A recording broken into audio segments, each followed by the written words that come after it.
But eventually you want to fall in love with this idea of converting people, because obviously, look what you're converting them into. You're taking them through a process that gets them from a life of pain, misunderstanding, suffering, that's bound to end up going down a really bad and ugly road. And you're taking them instead on this journey of chiropractic that will save their life.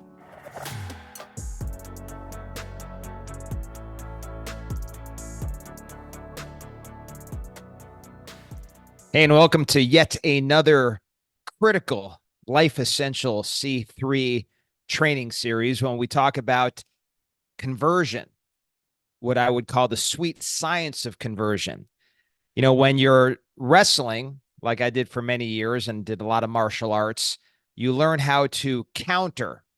You learn how to anticipate your opponent's move so that you're ready in advance. And then even in practice, you continually train your counters. You train on anticipation. We do things called situational wrestling, where you put yourself in a certain situation. The guy's got your leg, or he's got you, his arm around your neck, and he's got your arm in a headlock, and you've got to get out of it. So in order to be good at conversion, you have to be prepared for every possible scenario to either prevent it from happening in the first place or to easily manage it as you go through. And this is the sweet science of conversion.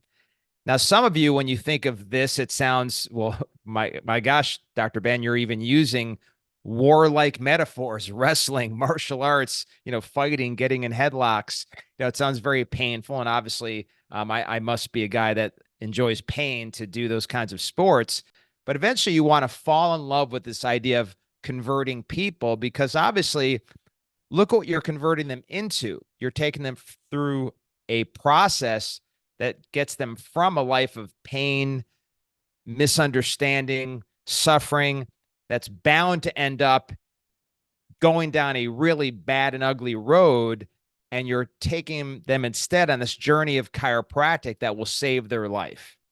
So it's worth learning how to do this, and also worth figuring out how to enjoy it.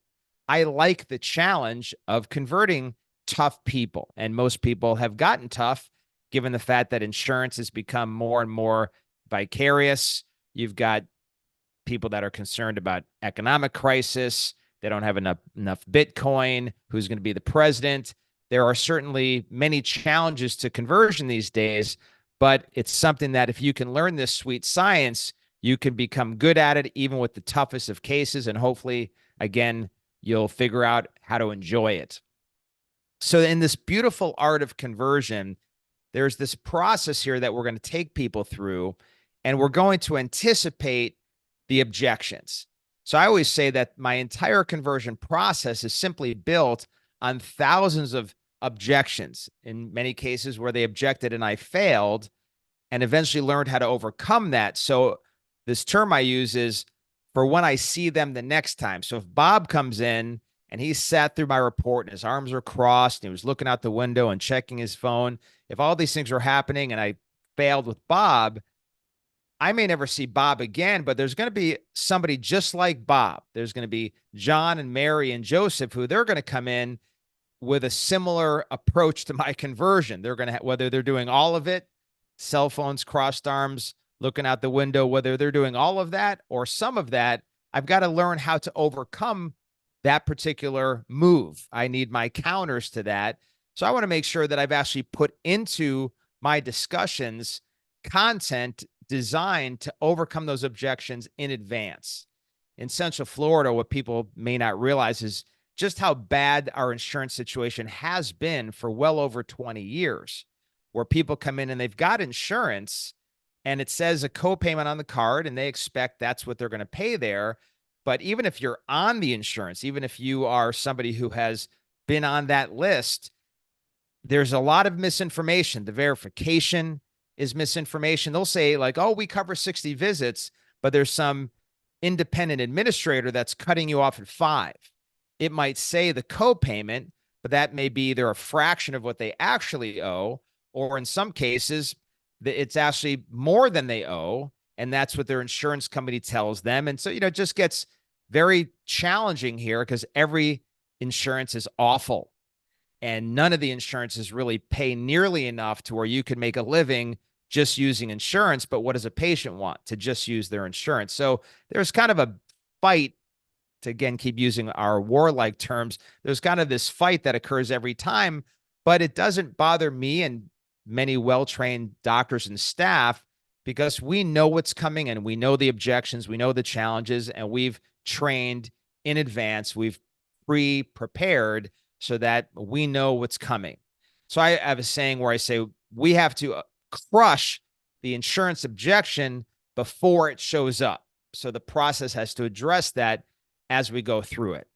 So what you'll see in this beautiful art, and I'm going to kind of take you through a series of steps in this beautiful art of conversion, that if you go through it properly, you're going to pick up issues along the way, eliminate them so that we are truly moving them forward. So in the end, when we've said, here's your plan and the costs and all of that, if that fails, since we have this beautiful system, we can always go back in the system and figure out where did it fail. A lot of people think there's some magic one-liner we can share with people when they object. Oh, it's too much money. Well, here's this amazing one-liner I have to overcome that issue. And there are things you can say that sometimes work, but really it's when the entire process, the whole arc of conversion, it's when that succeeds that people easily and regularly choose care.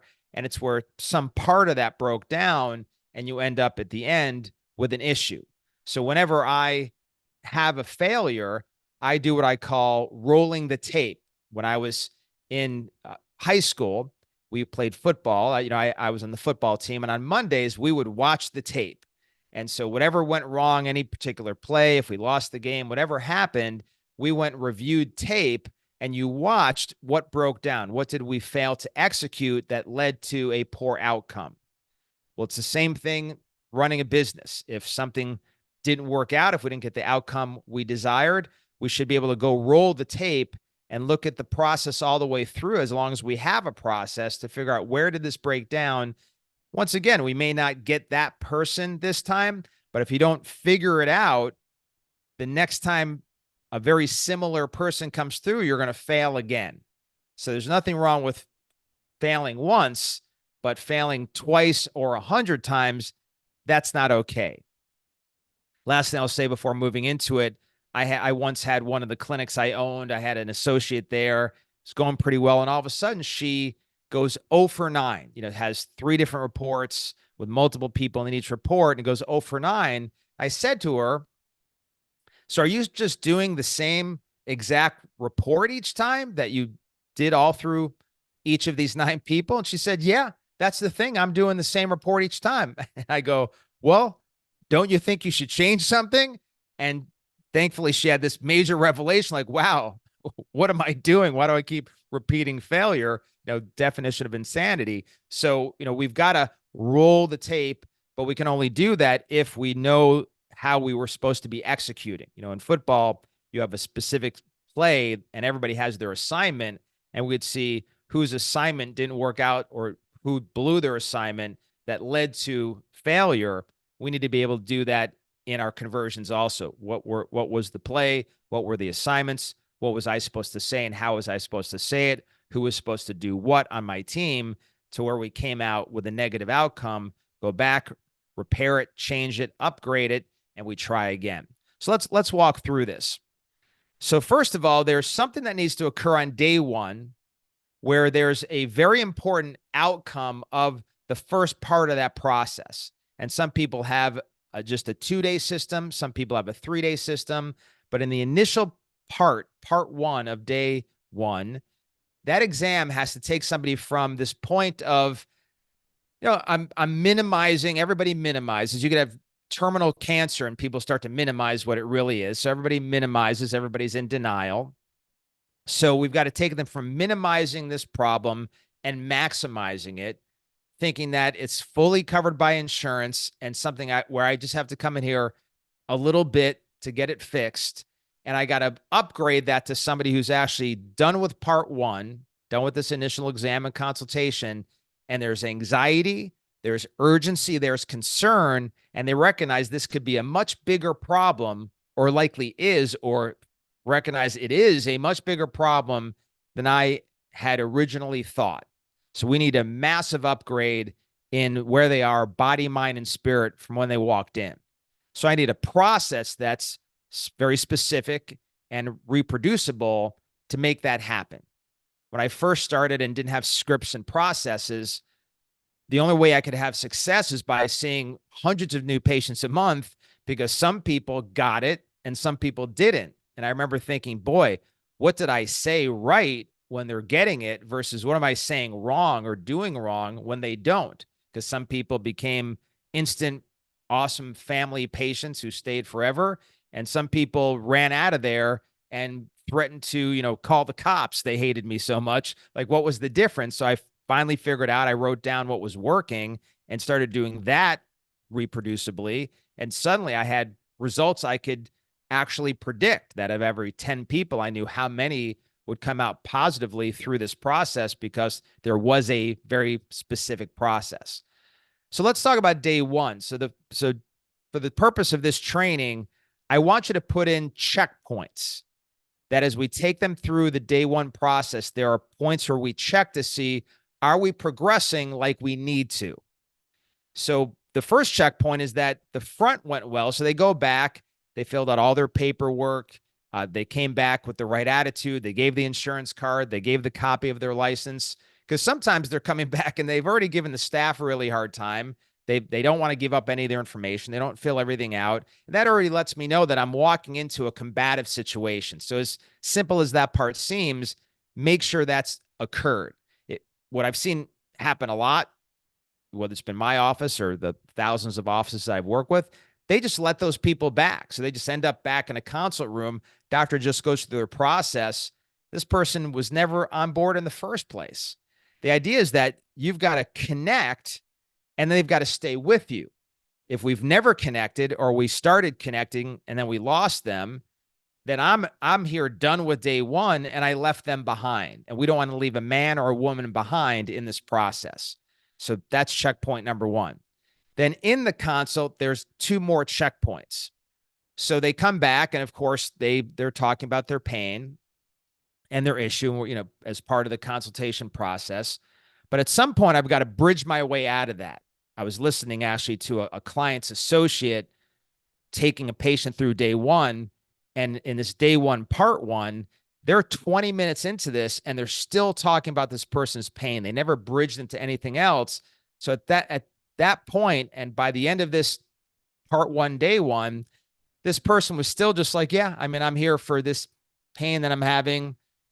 I'm assuming it's covered by insurance, and you're just going to treat my pain and get me out of here. The conversion never happened. They're still right where they were when they walked in. Because think about the idea of conversion. They have to leave where they were to come to a new place.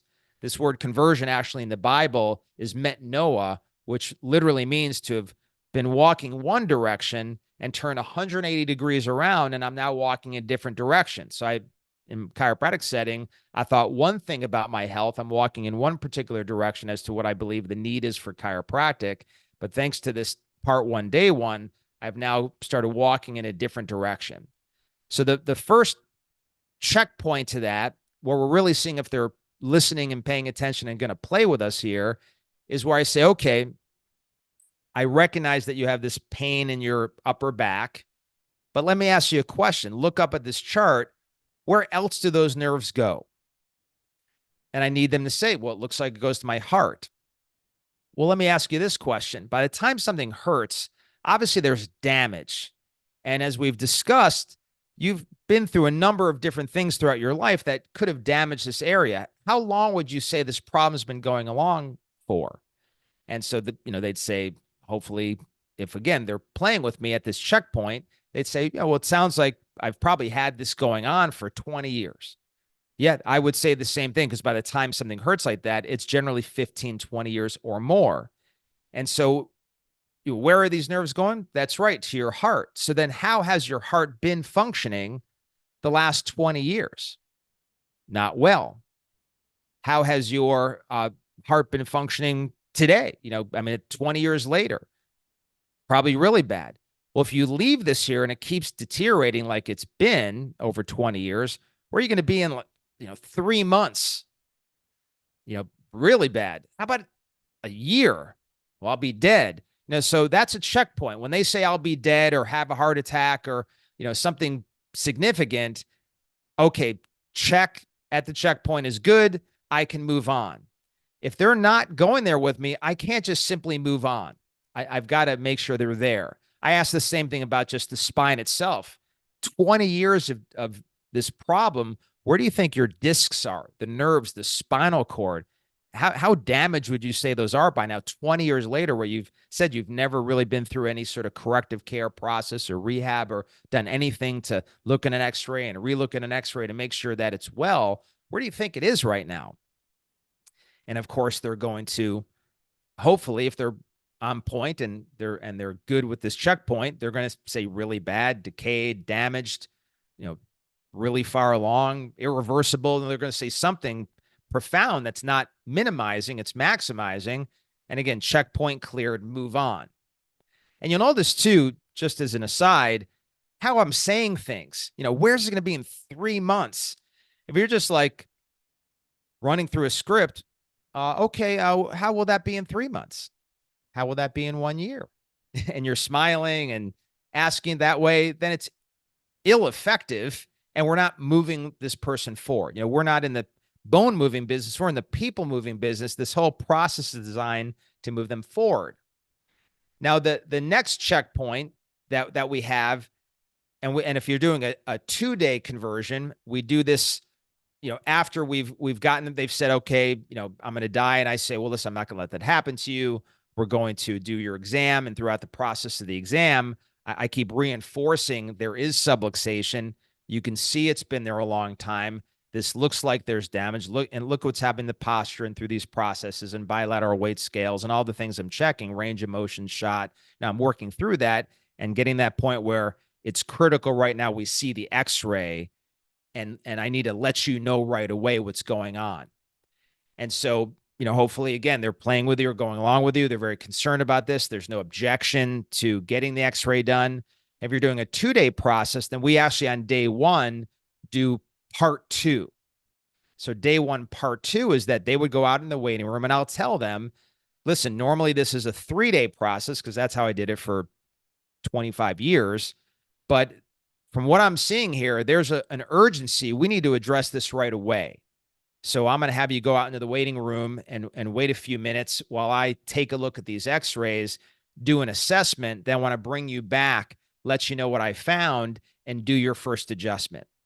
So that's another critical part, especially in a 2-day process, because the next checkpoint, the third one of that 2-day process, that's part 2, day 1, is when they come back and I let them know what I found and what I need to have happen as a very important product, that VIP of part 2, is that there's now where after day 1, part 1, I took them from 0 urgency to maximum urgency and even an anxiety about what's going to be found in the x-rays to now somebody who has found out and urgently wants to come back right away to find out what has to be done about it.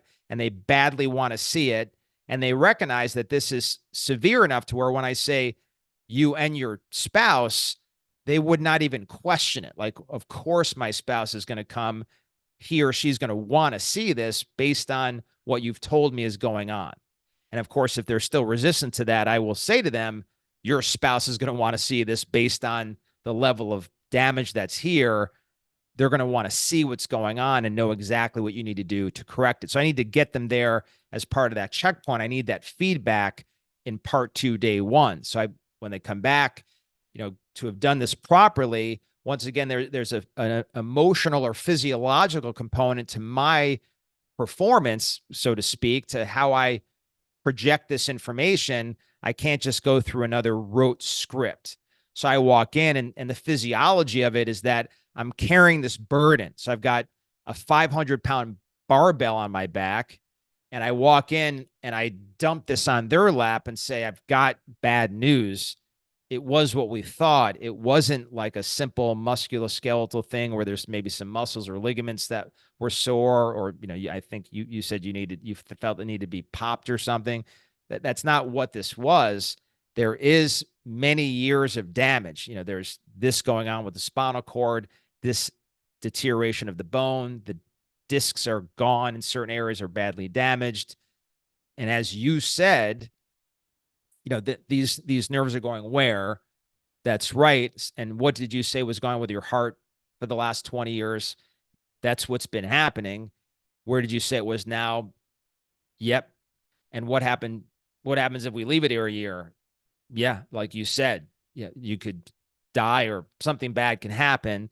So once again, I'm not going to let that happen to you, which is why you'll be back tomorrow with your spouse to go over all this. And that's when we'll show you what's happening on these x-rays, and we will show him or her and go over exactly what we need to do to get you well. And the good news is if you follow the plan, then you have a high likelihood of recovery as long as you follow that plan. And that's why it's so important both of you see the plan and know what's going on for that commitment. At that point, if they resist, I would simply go back to what they said. I call it circling back. You remember what you said about your spine and where you were headed. I don't want to risk you getting well. I don't want to risk avoiding that outcome you said, even 1%, which is why it's critical you're both here to go over what's happening with your body. And so, I'm going to keep circling back, even if they go to the front and they say, oh, he won't come or she won't come, or I can't make it tomorrow. The staff has ways they deal with those objections, but if they can't, they'll come get me and I'll circle back again. Hey, what seems to be the challenge? Do you not remember what you said? And I confirm that by seeing the x-rays. That is true. That's what's going on. It's critical you come back to arrest this condition and get this under control. So this is, again, this beautiful process of conversion that started with checkpoint 1, moving into checkpoint 2, doing this part 2, day 1, or this could happen on day 2 for some people. That's checkpoint 3, which culminates in them and their spouse coming. And then, of course, all that we have to do on day 3 to take them through that process where they commit. And then there's checkpoints in that process. We're putting the x-rays up. We ask the question, what do you see? What's that causing? What's that doing to your body? What happens if it's not corrected? That's a 4th checkpoint on that 3rd day, or that 3rd part, if you're doing it in 2 days, as part of this beautiful art, this system that we execute that is this sweet science of conversion. And if anything goes wrong at any point, we can go back, we can review the tape and go back to, okay, as we go through these essential parts, as we execute this plan and all the procedures and scripts, and as we look at all the checkpoints, was there anything that we messed up? Was there any checkpoint we blew through, even though clearly the patient wasn't there? Was there something I never really confirmed with that patient or let slide that led to a lack of conversion? So if you really get this sweet science down, it actually becomes a lot of fun. I really enjoy when the most difficult of difficult patients comes in and continuing to figure out, what do I have to do in my scripting, my presentation, my approach to actually get them to jump. For over 20 years, I did group reports. We could have, 30 people sitting there. And anytime you're doing a group report and you've got the guy, again, arms crossed, looking out the window, really upset they're there, the person who you couldn't get to shut their cell phone off because they claimed they had kids at home or something that they needed to keep an eye on, and you didn't convert them. I didn't just go, well, that was a difficult person, or that one didn't have money, or we just weren't on their insurance, or he was just one of those tough guys. I didn't do any of that. I thought, what do I need to do with all people, especially these difficult ones, to adjust my system, crush objections, change scripting, use certain tools, scripts, and skill sets to reach these rougher people until eventually I could get them all. I can pride myself in the fact that I'll go months and months and months with 100% conversion. It has nothing to do with the fact that I've got some magic gift. I've just learned over the years how to keep putting better and better systems of communication in place to crush every objection. So I've got a real shot at getting people. And I hate all these terms like sales and scripts and conversions, because the reason I do it as we wrap it up is because I'm serving God, I'm saving lives, and I know what happens if I fail to convert. Well, let's just put it this way. God forbid I fail to convert, because I know that person's future is bleak without chiropractic. If you need any more help with conversion, running into issues with objections, having people that just don't have the kind of value you want them to have and pay you the thousands of dollars you deserve for your type of care, that's what all of us coaches are here for. Remember, with God, all things are possible, even a big, gigantic, thriving, profitable practice right there where you live. Bless you, and remember who you are.